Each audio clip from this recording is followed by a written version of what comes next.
So yes, I am back with another episode in my Goofy and Dumb horror movie series. Today we will mainly be exploring parodies or comedy films and some sequels along the way. In case you need a hint about what this movie's about, it is about a killer tire. Surprise, surprise. Basically, the tire goes around killing people by exploding their minds. Now, I know that sounds pretty dumb, but the film was actually praised for its crazy originality. And heck, just for kicks, they named the tire Robert. How can you hate this movie?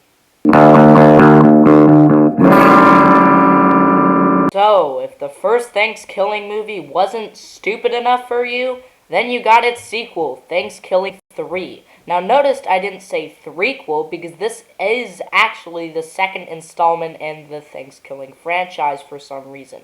They didn't even bother to call it Thanksgiving 2. I'm highly doubtful that there was an explanation for this in the film. And believe me when I say they went a lot wackier this time around. They even have some form of a Muppet in this movie, which looks a lot like the things from Dark Crystal. Now, the Friday the 13th franchise is mainly known for its horror icon, Jason Voorhees, so there's no doubt the franchise would try to capitalize on that name, right?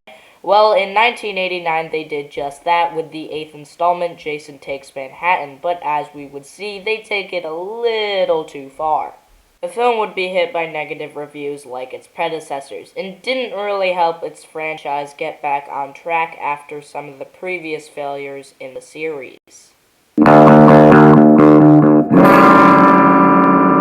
Hi, I'm Chucky, and I'm your friend to the end. Heidi-ho! Despite this film giving birth to the killer doll trope, inspiring films like Annabelle, many don't even consider it to be a real horror movie since it just isn't really that scary. But that didn't stop this little sucker from creating an entire franchise of Chucky movies. Wow, apparently the first one was inspired by an episode of Twilight Zone, so there's that. How's it hanging, Phil? So, one Jack Frost movie not enough for you? Basically, Jack Frost 2 follows Jack Frost, who managed to survive from the first movie and then stalks the police officer who's also from the first movie. This film was so bad that it managed to get itself a rating of 0% on Rotten Tomatoes. How?